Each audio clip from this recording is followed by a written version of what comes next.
Bueno familia, muy buenas noches, ¿cómo están? Que Dios les bendiga grandemente, espero se encuentren supremamente bien, como siempre les he dicho, es mi deseo, es mi anhelo, que ustedes vayan siempre camino a la excelencia, ¿no? Nos han enseñado que hay que pasar de lo bueno a lo mejor y de lo mejor a lo excelente.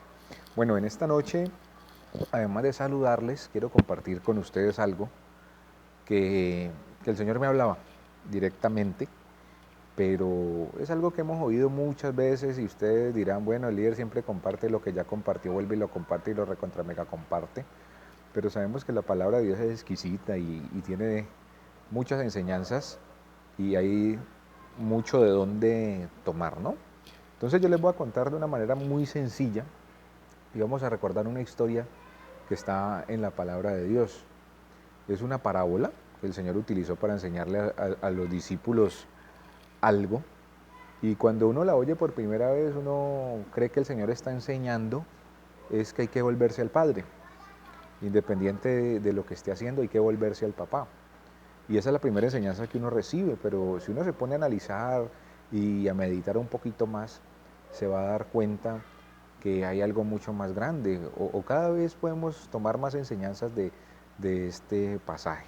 Cuenta la historia, y se la voy a contar de manera de historia, de un hombre que tenía dos hijos, uno mayor y uno menor, y el menor le dijo, papá, yo quiero que me des lo que me corresponde a mí, yo quiero que me des mi herencia porque me quiero ir a disfrutar. ¿Sí? En este tiempo, si eso pasara, pues deme papá lo mío, pues porque me voy con mis amigas y me voy con mis amigos y vamos a beber. Eso es lo que diría un pelado de hoy en día, pero como era en aquellos tiempos, él le pidió a su papá la herencia, la parte que le correspondía. Y tengamos en cuenta que entonces había un pelado menor y un hijo mayor. Ellos dos siempre estuvieron con su papá, a este le dio la ventolera pues de irse a gastar su plata, según él, a disfrutar, ¿no?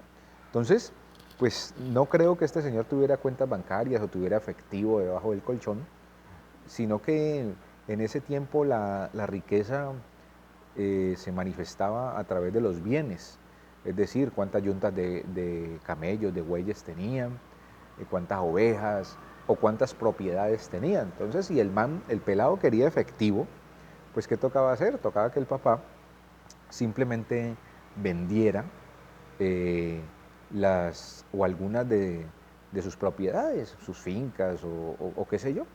Pero el caso es que aquí vamos empezando a analizar y tal vez son suposiciones lo que estamos diciendo, pero póngase a pensar, si un papá quiere darle la herencia a su hijo y quiere dársela en efectivo, tendría que vender. Y para vender rápido con la necesidad y la urgencia que necesitaba este pelado su plata, pues me imagino que el papá empezó a vender un poquito más barato la finca para poderle dar al muchacho. El caso es que este pelado se fue. Este pelado recibió lo que le correspondía por herencia. Tal vez en ese tiempo cuantificaban cuánto le correspondía por derecho a un hijo y con respecto a lo que tenía el haber de la persona, ¿no? De lo que tenía físicamente, sus activos.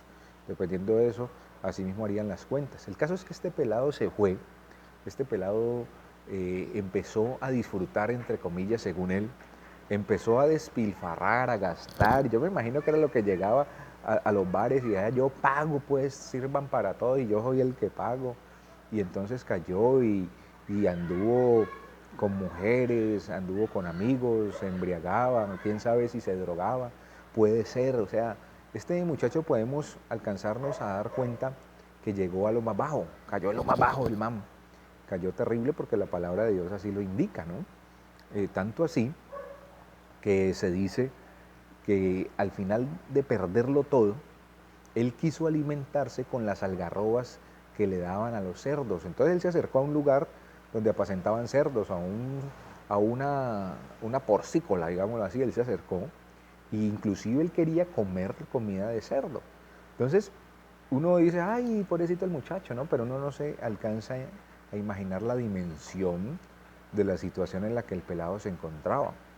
El pelado ya estaba en la inmunda, como decimos nosotros, estaba en las últimas y tenía tanta hambre, tal vez estaba delgado, tal vez había perdido su ropa de marca, tal vez andaba descalzo y corroboramos porque él dice que el papá después le sacó calzado, es porque andaba descalzo ya el pelado, entonces lo había perdido absolutamente todo. y se apacentaba de los cerdos. De los cerdos. En esa cultura vemos que tenían animales inmundos, y uno de los animales inmundos, o más inmundos, más bajo, era el cerdo. Y él estaba entre cerdos. O sea, cayó en la inmundicia de lo inmundo.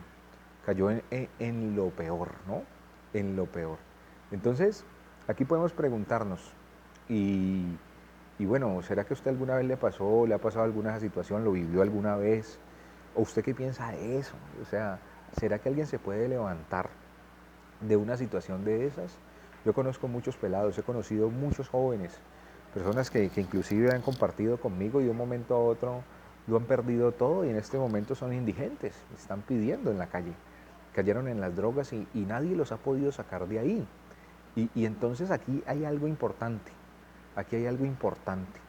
que debemos tener muy en cuenta. Resulta que a veces culpamos a los demás de nuestros fracasos. Y uno es especialista para eso, uno culpa, no, es que por la pandemia yo dejé de congregarme y dejé de tener comunión con Dios, fue por la pandemia. Porque mi esposa no me quiere, entonces hice esto o aquello. Entonces empezamos como a justificarnos en ciertas cosas y a la final el culpable es uno. Uno es el que toma las decisiones. Uno es el que dice, me voy a meter por aquí, me voy a meter por acá. Es uno el que dice, el pecado y el error de uno no tiene nada que ver con los demás, es mi responsabilidad. Es mío, es mío, es mío. Entonces yo no sé si de pronto este muchacho en ese momento que empezó o quiso comer comida de los cerdos, él sintió de pronto arrepentimiento o sintió vergüenza. Entonces hay personas que toda la vida se la pasan sintiendo vergüenza, pero no tienen un arrepentimiento genuino. Este man no sé si lo tuvo, no sé si tuvo arrepentimiento genuino. Pero vemos que la palabra arrepentimiento aparece de otra forma aquí en este pasaje cuando en uno de los versículos dice que el joven volvió en sí. El joven volvió en sí. Volver en sí es arrepentirse y eso viene de una raíz donde quiere decir eso, un arrepentimiento genuino. Pero arrepentirse es decir, yo me comprometo, yo me hago responsable de mis actos y de las embarradas que yo hice. Yo fui el que fallé, yo fui el que cometí el error. No él, o él, o él, o por él, o por ese, o por aquel, es que yo la embarré. No, es mi responsabilidad. Mi pecado es mi error, no es de nadie y la consecuencia la vivo soy yo, pero fruto del error. Pero llega el momento en la vida donde uno tiene que decir, bueno, vuelvo en sí, voy a volver en sí, voy a arrepentirme de verdad. Entonces ahí el pelado dijo, bueno, ¿yo qué estoy haciendo? Yo estoy aquí comiendo comida de cerdos y en la casa de mi papá hasta los trabajadores, hasta los jornaleros y los siervos están viviendo mejor que yo. ¿Qué es lo que está pasando? Entonces él cayó en cuenta de todas esas cosas en ese momento y tomó la decisión de volver a su padre y le dijo, bueno, le voy a decir a mi papá que la embarré y que he pecado contra el cielo y que he pecado contra él. A ver qué pasa, ¿no? Entonces el pelado se fue y el pasaje menciona que el papá al verlo, pues fue y se le echó en los brazos, ¿no? El papá al verlo. Entonces nos damos cuenta de algo aquí también importantísimo. ¿Quién vio primero a quién? O sea, el pelado sabía para dónde tenía que volver, era el lugar que le correspondía. Él tenía que volver a los brazos de su papá. Él tenía que vivir así sea como un siervo, un jornalero, porque estaba pasándola muy mal. Pero la palabra de Dios en este pasaje, además de enseñarnos que debemos volvernos al Padre, nos enseña es cómo es el corazón de Dios, ¿sí? Porque Dios todo el tiempo, o el Padre en este caso, todo el tiempo, me imagino, todos los días, miraba a la ventana esperando que volviera su hijo el que se había perdido. Y dice la Biblia que su papá lo vio y se movió pues a su misericordia, me imagino, y salió y lo abrazó. Cuando lo vio de lejos, él dijo, viene mi hijo. Y me imagino que dio gritos y le dijo a la gente, y le dijo a los siervos, y le dijo a los que estaban con él, y inclusive a su hijo mayor, tu hijo el que había muerto, o tu hermano el que había muerto, ha vuelto, mi hijo el que había muerto ha resucitado hoy. Y me imagino que el papá no le importó nada verlo sin zapatos, verlo con su ropa toda desgarbada, fue y lo abrazó. Entonces hay una pregunta aquí que surge también y me llama mucho la atención. El Señor lo abrazó. ¿Cuándo lo abrazó? Después de que el hijo pródigo se hubiese bañado o ya estuviera limpito, pues bien limpio, bien sabroso con la Issey Miyake, o lo abrazó cuando simplemente venía puerco. Entonces aquí esto me enseña cómo es el corazón de Dios. Mire, Él me abraza en medio de la porquería. Él me abraza en medio de la inmundicia. No importa cuán inmundo pueda estar yo, Él siempre, siempre me va a abrazar primero. Él siempre va a salir a mi encuentro.